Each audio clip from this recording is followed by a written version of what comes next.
Nothing beats the romantic development we got in this week's episode of Tower of God. Bam got his final push to becoming his own man, and he even was wooing Rachel. Bam and Rachel is the best couple of anime 2020. Okay, I can't even say that with a straight face, but yeah, welcome to the real Tower of God. This is where the series shows its true colors. I mean, the entire series has been prepping you for this very moment. Ever since the beginning, the first episode, it's been slowly building up what really goes on within this tower. How people will do anything to climb. Even the main character is not safe from betrayal. And that entire scene with Rachel, with her pushing him off the platform and he slowly falls, you know, you can't even begin to imagine the emotions he feels in that moment, and I'm going to talk about all of it. If you are someone that managed to make it to the very end of this anime, like, well, we still got one more episode left to clarify, but I mean, if you managed to make it to this very point of the anime without being spoiled, then I'm very happy for it. I know many of you probably were at the edge of your seat and like, wait, what? And screaming at the screen when you saw what Rachel did. I know for a fact when I first, read this series as a webtoon, and I saw that scene with Rachel within the webtoon, I was like, wait, what? I'm like, what? It really was like, you're telling me, after all of this time, after everything, Bam chasing you, trying to help you, willing to sacrifice his own self to be able to help you climb up to the top of the tower to see the stars, fulfill your dream, you just shove him off the platform and pretty much kill him. You're like, wait, what? So, yeah, I remember my shock, and I know that there's going to be a lot of people that are shocked after today's episode, and for good reason, honestly. And this, like I said, is where Tower of God really shows its true colors and where the series really starts, because everything else to this very point was pretty much a prologue, just set up for the real story of the series. Many were saying that Bam is a plain character, he's a simp, he's someone that has no personality, etc. Well, it's very clear after the events of this episode, he's definitely going to be developing, because there's just no way you could stay the same happy-go-lucky simp boy as Bam was throughout this series after what just happened. So, obvious character development is coming. I mean, that's not even a spoiler, it's just very apparent. Unless, he dies, it's obvious character development, so there you go. So, let's get into it. Now, when I first read this at the time, like when it was a webtoon, I remember being shocked. I remember being like, why? Why did Rachel do what she just did? I mean, like, why would she literally shove the one person that truly loves her, like, he loves her, like, he would die for her, he would lay down his life for her and die for her? Why would she do such a despicable and awful thing? He's willing to go out of his way and help her climb the tower when she's actually paralyzed, but in reality, she isn't paralyzed because she reveals she's able to stand and pushes him off the platform. It just goes to show, like, why would she do these things? Well, one of the reasons, very obvious reasons, maybe she's just a jerk. Maybe she's just a scumbag and, she's just a rotten human being, and that's the reason why she did it. So let's kind of dive into everything that's been building up for this very moment, okay? The key little indicators that has kind of been planned for this twist.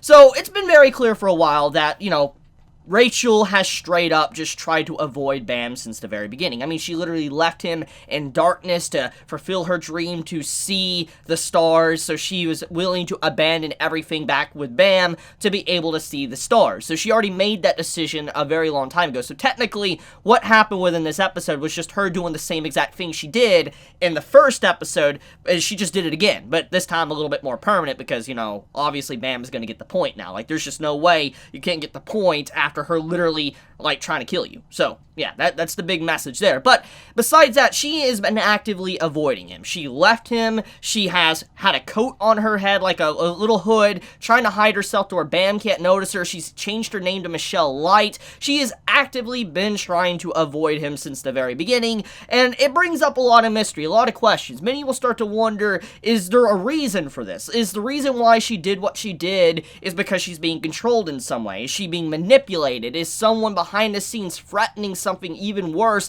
than what she did within this episode, or is she just doing it herself? Well, it's been very clear from the recent episodes that it's not necessarily manipulation.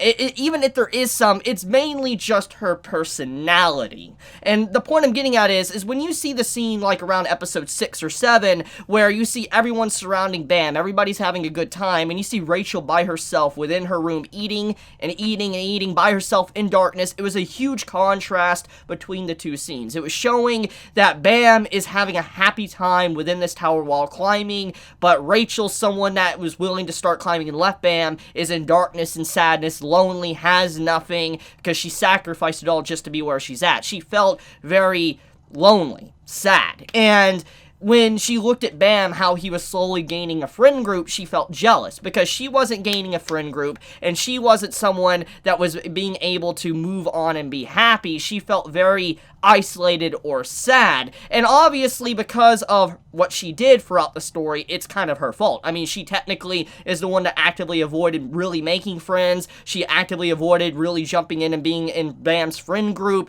You know, she kind of caused all the problems herself, but even then, she felt very jealous. She felt very just, you know, like, upset that Bam was slowly gaining something that wasn't completely about her. Because if you look at the second half of Tower of God's anime, Bam has slowly transitioned from, you know, just being all about Rachel to now being about Rachel and his friend group and trying to climb with everyone. It's no longer just about Rachel. And so obviously this led to more emotions building up inside of Rachel. She felt upset that at first she now is lonely, she has no one, but now Bam is gaining everything, and now Bam is no longer focusing entirely on her. She basically wanted the cake and the cherry on top. She wanted everything. She wanted to be able to climb the tower, but also have Bam's entire attention focused on her. She was upset that Bam was slowly no longer needing her, no longer focusing entirely on her, which this is very symbolic for the first illustration that came out for the anime. I'll show it right here, where you see Rachel kind of from up above and she's holding her hands around Bam's head. It's kind of like saying, the only thing you can see is me. I am your entire world. Anything else does not matter. You look at me, you look at nothing else. It's very symbolic. She's coming down to where Bam can only see her. And technically what she did in this episode, she did the exact same thing. She pushed him, and the only thing that he could see was her up above, basically like a star, and that was the only thing. The last thing he saw of her while he was falling was her. So she did the exact same thing. The cherry on top within this episode, when he says he's no longer the same person within this episode, he's like, he has so much, he's changed so much since starting to climb the tower, and Rachel's smile really says it all. It's very, you know, I guess manipulative. She's trying to hide her emotions because she's upset that Bam isn't just focusing on her anymore. So it's cool. It really kind of dives into the rotten nature of her personality. She's very disgusting when it comes to her jealousy. She has so much jealousy and so much loneliness and anger because of Bam that she did what she thought she had to do. Pushed him off the platform and be able to climb on up. So let's get right into that. So it doesn't just stop there. It's clear that Rachel has been planning what she did within this episode for a while, because she faked being paralyzed. You can see she actually stands up within this episode to push Bam. So this does mean that she was faking it. The entire time when he found that she was paralyzed and that Bam was going to have to help her climb and everybody else was going to have to help her climb, she was faking being paralyzed. Just realize what type of mental loop she got to jump through to be able to do something like that. Like, that's really messed up. So she was willing to manipulate Bam to thinking that she is paralyzed. Now, the question is, why did she do this? There's two ways you can look at this. Number one, she did it because she really did want Bam to give up on her and move on. Like, maybe when she said that she was paralyzed and like, oh, you can leave me behind, etc., you know, maybe, you know, that right there, she was trying to say, here you go, you can leave me right now, there will be no guilt, I'll be upset, but you can leave me. Maybe she truly was feeling guilt within her heart because of how she's been. Or she was trying to manipulate Bam in a way to where he would do anything to help her climb up because she knew she was going to fail, and so she manipulated him to help her out to be where she's at, and now that he's pretty much useless, she no longer needs him, she just pushes him and gets him out of the way because she wanted the entire cake and cherry. She did not just want a piece of cake. She wanted everything. She wanted Bam, she wanted Bam's attention, and she wants to be able to climb the tower and see the stars. And effectively, when you really think about the grand scheme of things of Bam, when everybody finds out what just happened, technically everybody's going to be very upset. They're going to look at Rachel and be like, holy crap, you know, and they're going to probably try to carry on Bam's legacy. I mean, think about that. So when you really dissect this, Rachel didn't just take Bam's life or try to take his life. She also took his entire friend group. She literally weaseled her way into Bam's friend group and tried to snatch it away from him. She's trying actively to snatch it away from him because if he is brought up to be dead and nobody knows, they're going to obviously want to carry on Bam's legacy because of how much change she's done to that entire group. So obviously, to kind of honor Bam's death, they're going to carry Rachel on up the tower. So think about that. It's even more messed up when you really think about everything that happened within this episode. Yeah, Rachel. What a character. She is definitely a scummy individual, but an amazing villain, or amazing character, honestly. I know many are quick to actually just straight up say, I hate Rachel. But here's the thing.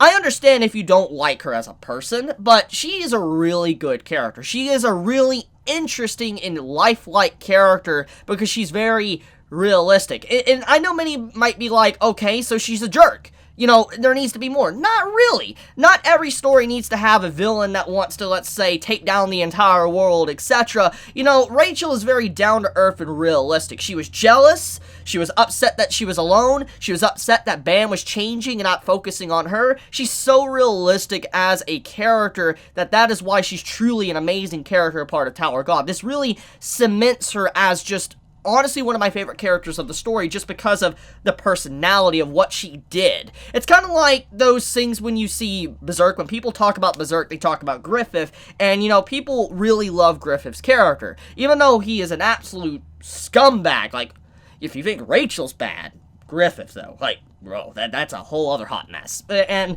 Griffith is beloved as a character. Like, everybody loves Griffith that reads Berserk because he's a fascinating antagonist slash villain. And that's the same that could be applied here. Now, I'm not saying Rachel's on the same level as Griffith. Don't get me wrong there. I'm just saying Rachel is in the realm of that. She's just a bad person, but very realistic. And I think that she is given so much hate that is unnecessary to a certain degree because she's perfect to really initiate change within the story. She's technically initiating change within Bam. Like, Bam is being forced to change now. He just had something happen to him that was literally what everybody else was trying to protect him from. What Kun was trying to protect Bam from is what just happened. He literally got betrayed by pretty much his family. His sister, the one he loved, pretty much, he just got betrayed by the very one he loved, and he obviously doesn't fully understand why. So let's get into that. Bam's emotion within that scene. So when Bam got pushed, you can obviously see from the way his facial expression is, he's in a state of shock. He doesn't really know what to think. I don't think he's necessarily shocked about falling, or you know what, he is shocked about falling, but he's more shocked that Rachel stood up.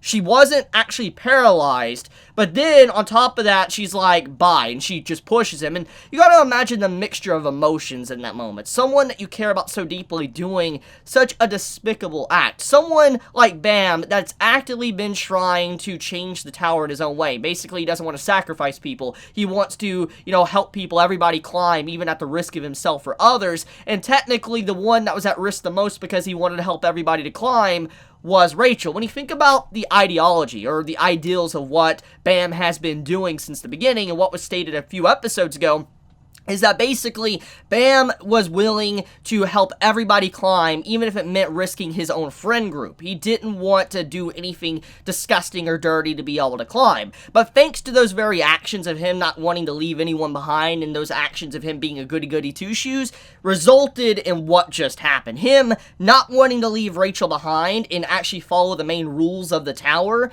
is what resulted in this outcome. So he just had a major wake-up call, is that this tower is very unkind. It's not remorseful. It's very unfriendly. And if you take it for granted. It will use you and take and take and take and never give back. And that's what just happened. Bam literally had the very thing that he truly cared about just snatched away from him.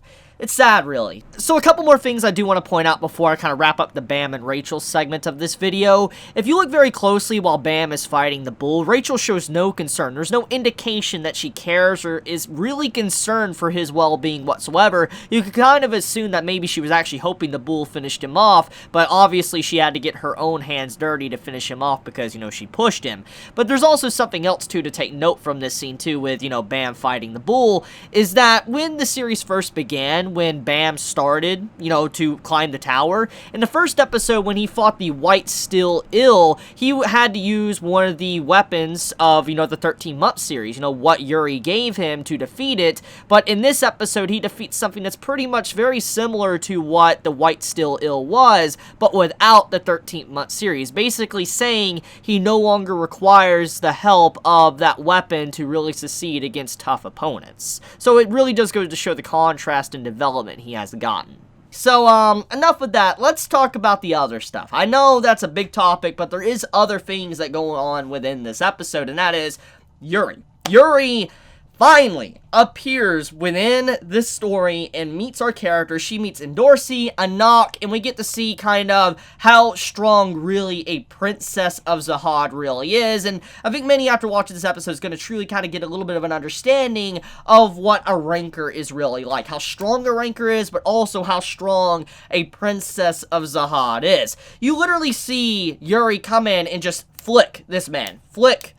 You just flick the person trying to get rid of Anak and also Endorsi like nothing. She just plays around with him. She just completely plays around with him, messes with him, and he's about to kill over, but obviously because of circumstances, she can't really intervene as a princess, and, you know, the test floor, she has one of her others deal with the assassin, which you can see what happened to him. It's really fascinating, honestly, when you really think about just, like, how strong she is, and just how different she was with Bam in comparison to how she was in this episode, and just, like, she is no joke. She really is a strong character, and people are all probably now starting to understand that you really can't underestimate Rankers. Like, they're really strong if they're not being held back by restrictions, tests, etc. Here you go. So yeah, this is kind of what you can see that Endorsi and Anak is currently capable of, or what they could be capable of if they learn to utilize their power a little bit more and their, you know, month series a little bit better. They'll be able to be at the realm of what Yuri is currently at. So that also puts in perspective of how strong they really can get and where they're currently at and how they're really nowhere close to the top of power. Now, okay, another thing too, though, is the whole Navigator. So there was a brief little scene that I think many are not going to notice too much because of everything that happened within the episode. There was a brief scene where the Navigator of Yuri notices another Navigator. It's like, what's the Navigator doing here? And obviously, this character has been shown for a while now. Like, this character has been behind the scenes watching, and even said that she was going to drop out and not do much, but apparently she's a navigator. She isn't anything else. She isn't like a fisherman. She isn't, you know, a spear bearer. She isn't a light bearer. She isn't a wave controller. She isn't a scout.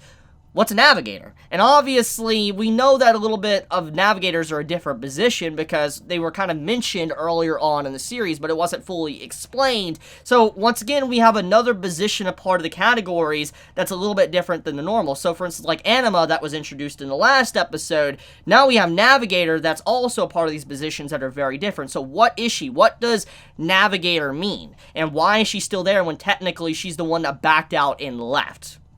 Questions. A lot of questions. So, anything else to really get into? I guess, the little minor stuff is the Coon scene with his family member, and how he confronts his family member, and his family member's like, hey, you know, I'm also an outcast. Do you want to see, you know, the Princess Maria? Do you want to see her? And he's like, I'm not climbing the tower for her, basically saying he's no longer affiliated with his family, and that he doesn't just want to be like the ruler of his family. He wants to go much higher than that. He wants to surpass his family and become something much greater. So we get a little bit more insight to what Coon is currently fighting for. He doesn't just want to stop at being the head of his family. He wants to go higher, maybe where, you know, King Zahad is, or much higher than that. So yeah, there's a lot of things that's being set up with this episode. It's a fantastic episode, honestly, of Tower of God, and I cannot wait to see the finale for next week. Like, next week is the finale of Tower of God.